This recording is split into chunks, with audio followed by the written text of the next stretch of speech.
saura guda biyu ban sani ba ko mu kare babu ko kuma bara mu tsaya iya nan gurin saboda akwai faɗakarwa ta ƙarshe da nake so zan yi a dangane da waɗancan mutanen waɗanda suke 'yan ta'addancin da suka zo Sokoto.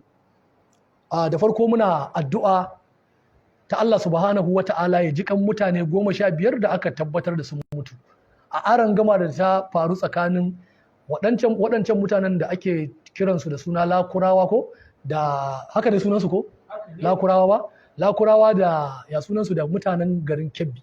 To muna fatan Allah subhanahu wa ta'ala ya jikan musulman ciki waɗanda suka mutu, Allah ya musu rahama, Allah ya sada su da aljanna. Sannan muna kira ga mutanen su Kebbi din da kuma mutanen Sokoto waɗanda kusan annan ne aka ga bullar waɗannan mutane. Ku sani cewa yin aron gama da waɗannan mutanen lallai abu ne wanda yake aiki ne na Allah kuma aiki ne na musamman. Kuma aiki ne wanda Allah subhanahu wa ta'ala ya yi kira a kan irinsa a cikin Alƙur'ani. Idan muka je ƙarshen suratul Ali Imran, Allah subhanahu wa ta'ala yana cewa ya ayyuhal ladhina amanu sabiru wa sabiru wa rabidu wattaqullaha la'allakum tuflihuna. Allah subhanahu wa ta'ala da ya ce ya ayyuhal ladhina amanu sabiru, kaga Allah da ya zo yayi kira akan yin hakuri. An gane ko? Da Allah ya ƙara maimaitawa dan waɗansu malaman suka ce ya ayyuhal ladhina amanu sabiru, suka ce wa sabiru, suka ce ainihin gurin taukidi ne na ya ayyuhal ladhina amanu sabiru, wasu malaman suka ce taukidi ne na can gurin. An gane ko, duk da akwai wata maganar bayan wannan, amma dai duka karfafa waccan take. To sai Allah ya ce wa rabidu, sai Allah subhanahu wataala ya ce ku tare iyakokin garinku, ku tare iyakokin kasar ku waɗanda kuka yi imani, kar ku bar yan ta'adda su keta muku iyakokin ƙasa. Kun gane ko? Saboda haka gadin iyakokin ƙasa, tsare iyakokin ƙasa ba lalle ga sojoji kadai ko yan sanda ba lalle ga yan banga kadai ba. Yara ta a wuyanka, yara ta a wuya na in ba da gudunmawa a bangaren tsaro gwargwadon yadda zan iya. Wannan Allah subhanahu wataala duka ya kira mu akan haka, matukar ba za mu ketare iyaka ba. Shi yasa a cikin aya din sai Allah ya ce wattaqullaha, ku ji tsoron Allah akan abin da za ku yi na tare iyakokin garurukan ku. Ma'ana kada ku ketare iyaka, kada ku kashe wanda ba dan ta'adda ba kuma kun san ba dan ta'adda bane kisan ganganci, kar ku yi haka. Kada shi kansa ɗan ta'addan kuma in kun tashi ko da shi ɗin yayi abin da ya kamata a kashe shi ɗin, kar ku sassara gawar ku daddatsa ta, ku ji tsoron Allah, domin gawa ko ta kafiri ce wanda ba musulmi ba a fage na jihadi, annabi sallallahu alaihi wa sallama yayi hani haramun ne bayan an kashe shi a daddatsa gawa ɗin. To dai Allah subhanahu wataala ya ce wattaqullaha, ku ji tsoron Allah wajen gadin iyakokin garin naku da za ku yi, la'allakum tuflihuna. Yin hakan, tsammanin yin hakan ya gadar muku da shiga aljanna, ya gadar muku da rabauta ranar gobe kiyama. Saboda haka wanda ya mutu gurin gwagwarmaya da 'yan ta'adda, wallahi tallahi bai yi hasara ba, bai taɓe ba, lallai yana da babban rabo ranar gobe kiyama. Shi yasa ma cikin Alkur'ani akwai waɗansu mutane da suka nemi, ko in ce muku mutanen Talut, da suka nemi a naɗa musu shugaba. An gane ko? Da aka gaya musu kar a naɗa muku shugaba, ko kuma da suka nemi Allah ya sahale musu domin su fita jihadi, aka ce musu kar a halatta muku jihadi, ku ki zuwa, ku yi ƙasa a gwiwa. Me suka ce? Me zai hana mu fita jihadi? Wa qad ukhrijna min diyarina wa abna'ina, bayan an fitar da mu da iyalanmu da 'ya'yanmu gaba ɗaya, an fitar da mu daga gidajenmu, min diyarina wa abna'ina, an fidda mu daga cikin gidajenmu. Suka ce me zai hana mu? Ai wannan ba abin da zai hana mu yi jihadi. Wato in ka kalli wannan gabar, shi yasa kurin na saro iya nan gurin saboda ba ni da lokacin da zan kawo ayar gabaki daya.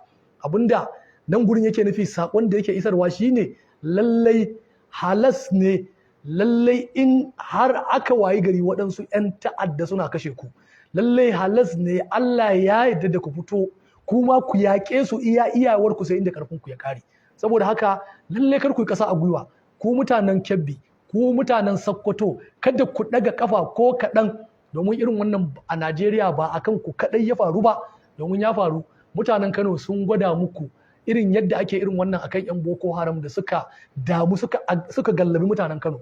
Abin da suka yi, mutanen Kano ba su bar jami'an tsaro kaɗai da aikin gwagwarmaya da 'yan Boko Haram ba, sun shiga sun taya jami'an tsaro, sun gallazawa ko sun gana wa 'yan Boko Haram, sun gasa musu aya a hannu. Shi yasa 'yan Boko Haram suka lissafa, suka tankaɗe, suka rage, suka gano cewa lalle Kano ta fi karfin su, ba gurin zaman su bane ba. Yanzu an wayi gari a yau cikin yardar Allah 'yan Boko Haram ko da akwai ire-iren su a Kano ba su isa su yi ta'addanci ba, domin sun san in sun yi to za su kwashi kashin su a hannu. Shi yasa kuma muke ba ku shawara ku yi koyi da irin yadda 'yan Kano, mutanen jihar Kano suka yi, suka nuna wa 'yan ta'adda ƙaryarsu, suka nuna musu ƙarya suke yi.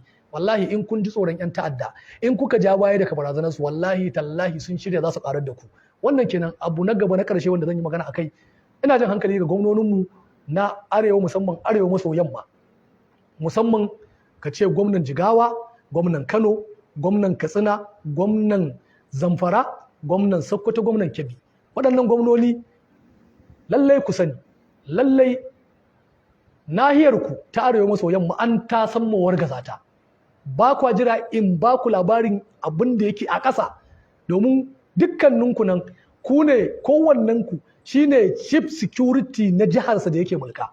Kuma ka'ida chief security ya fi kowa sanin bayanan sirri na jiharsa. Abin da nake so in ja hankalinku a kai, lallai abubuwa ne guda biyu nake so in ba ku shawara.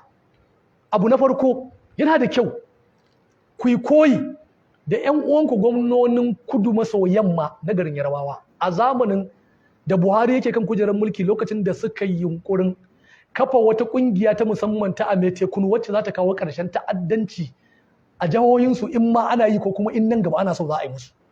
Kun ga babu irin rikicin da ba su kwasa ba da federal government akan kafa kungiyoyin nan, amma ba su fasa ba. Saboda me? Saboda sun gamsu cewa waɗannan kungiyoyin, wannan kungiyar da za su kafa ita ce za ta kawo musu zaman lafiya.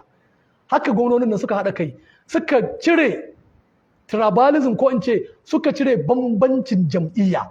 Gwamnonin kudu na Yarabawa a wancan lokacin suka cire bambancin jam'iyya, suka cire adawar siyasar da ke tsakaninsu, suka yi mitin na musamman, suka yi karo-karo na idea, suka yi karo-karo na motoci da kuɗi da duk abin da za su iya, suka yi karo-karo na matasan da za su iya aikin, suka zo suka haɗa wannan ƙungiyar ta Amete Kunu. Yanzu an wayi gari wannan ƙungiyar ta isa ta jire jihohin kudu maso yamma, ba sa neman taimakon sojojin Najeriya ko 'yan sandan Najeriya. In dai magana ce ta wani bara gurbin ɗan ta'adda da zai kawo musu farmaki kafin soja zo ko ɗan sandan Najeriya, waɗannan Amete Kunu sun yi musu maganin su. To kuma gwamnoninmu na arewa yana da kyau kuma ku yi koyi da waɗancan, domin tun da waɗancan suka iya yi a wancan lokacin, kuma dokar ƙasa ba ta iya hana su yi ba, kuma za ku iya yi. Saboda haka ku daina jiran federal government daga Abuja sai ta kawo muku ɗauki sannan za ku yi maganin abin da yake damun ku. Abin da yasa nake ganin sakaci ne irin naku ku tsaya kuna wancan jiran. A cikin ku duk wanda zai zaɓen local government in ya tashi baya jiran sojojin federal government ko 'yan sandan local government. A ran da kuka ga damar yin zaɓen local government, a ranar kuke kayan ku. Ko da ba sojan federal government ba ɗan sandan federal government, kuna gudanar da zaɓen ku na local government, kuma ku yi zaɓen ku lami lafiya har a local government ɗin da akwai 'yan ta'adda, kuna gudanar da zaɓen ku a yi a gama tsaf kowa ya watsi. To in dai har za ku yin wannan akan zaɓe na local government in kun tashi, to ku yi haƙuri mana, ku ji tsoron Allah, ku tuna hadithi na annabi sallallahu alaihi wasallam da ya ce kullukum ra'in wa kullukum mas'ulun an ra'iyatihi. Ku tuna wannan hadisin mana. Dukkaninku fa masu kiwo ne, dukkaninku ababen tambaya ne akan abun da aka baku na kiwo. Ku tuna wannan. Na san ba ku manta ba, amma ina da tuna muku. Ku ƙara yin tunani da wannan. Ku yi zama na gaggawa. Lallai ku tattara duk wanda ya isa cikin sanatocinmu da muke da su, manyan sanatoci. Ku tattara manyan 'yan majalisunmu da muke da su. Ku tattara manyan ritaya sojoji da muke da su. Dan girman Allah, a ji tsoron Allah, a zauna ai shawara ta musamman. Kada a daina jan kafa, a daina irin mitin wanda ake zuwa a zauna a Arewa House a Kaduna, a yi shi a watse ba wani result na musamman da ke fita. Dan Allah a zo a zama na musamman. Ku tausaya wa 'ya'yanku da kannanku, ku tausaya wa talakawanku waɗanda su ne suka dangula muku ƙuri'u, kuka kai matsayin da kuka kai a yanzu. A nan gaba kuma kuna sa rai za ku iya fitowa ku nemi mukamai manya da suka ɗara waɗannan. To babu aikin da za ku yi mana a yanzu a arewa. Mu tafa muku, mu jinjina muku, shine wallahi ku samu mana da tsaro. Kuma wallahi in kuka dunkule, kuka yadda za ku kafa waccan kungiyar, kuka dunkule, kuka yadda za ku yi dabarun da kuke a zaben local government ko da federal government ba ta so ku yi, kuke yin kayan ku, wallahi kuka gwada irin waɗannan dabarun, wallahi za ku yi maganin 'yan ta'adda a cikin ƙasa da sati ɗaya, a cikin ƙasa da lokacin da ba a zato ba a tsammani. Domin gwamnoni mun san kuna da ƙarfi na musamman a gurin shugaban ƙasa, domin abin da zai nuna lalle kuna da ƙarfi na musamman. Local government ce kotun koli ta zartar da a bata kuɗinta daga federal government, amma ake zargin kun je fadar shugaban ƙasa kun nemi alfarma a ɗaga muku kafa ba ku ƙarasa shiryawa ba, kar a fara tura local government kuɗin su sai ɗan nan gaba kaɗan, kuma shawarar ku ta samu shiga in maganar haka ne. Har zuwa yanzu bana jin ana tura local government kuɗin ta, ku da kuke da wannan ƙarfin. Bana jin gwamnoninmu na arewa maso yamma za ku taru ku yi mitin da gaske da tsofaffin janar da muke da su a arewa maso yamma, da tsofaffin da sanatoci manya-manya da muke da su, a zo a zauna a yi mitin akan fitar da wasu kungiyoyi ko fitar da wata kungiya ta musamman wacce za a ba wa training da za ta yi gwagwarmaya da 'yan ta'adda 'yan fashin daji, da za ku nemi taimako na sojoji daga federal government da 'yan sanda da mofols. Wallahi ba na jin akwai taimakon da za ku tinkara in an ga daga sai kuke a ƙi muku, ba a isa a ƙi muku ba a isa kuma a hana ku yi ba, amma jan kafa da kuke nuna kamar ba da gaske kuke ba. Wallahi shi yasa in ma federal government ita ma kamar an ga ta ja kafa, wallahi an samu matsalar ne daga gurinku. Saboda haka da wannan muke roƙonku lallai da mu da ku duka mu ji tsoron Allah, wallahi mu kalli arewa wannan kuma mu tuna ranar da Allah subhanahu wata'ala zai tsaye da mu da muka samu damar da zamu iya faɗa muku in ba mu faɗa muku ba, da ku da kuka samu damar da za ku iya yin aikin da zai kawo zaman lafiya in ba ku yi ba, to mu tuna ranar da Allah subhanahu wata'ala zai tsayar da mu, domin Allah subhanahu wata'ala ya ce wallahi Allah ya rantsi ya ce sai mun tambayi annabawan da muka tura muku, sai mun kuma tambayi mutanen da aka tura wa annabawa din. Falan nas'alanna alladhina ursila ilayhim wallan nas'alanna almursalina, lalle sai an tambayi waɗanda aka aika, haka kuma sannan sai an tambayi waɗanda aka aika wa annabawa din. Allah subhanahu wata'ala yayi wannan rantsuwar kuma wallahi ba zai fasa ba. To muna fatan lokacin da Allah zai wannan tambayar mu samu amsar da zamu faɗa wa Allah, kuma ku samu amsar da za ku faɗa wa Allah. Da wannan muke roƙon Allah subhanahu wata'ala ya ba mu zaman lafiya, kuma Allah ya taimake mu, ya taimaki arewacin Najeriya, ya taimaki ƙasar mu gaba ɗaya, ya ba mu zaman lafiya, ya kawo mana arziki mai amfani. Wassalamu alaikum wa rahmatullahi wa barakatuh.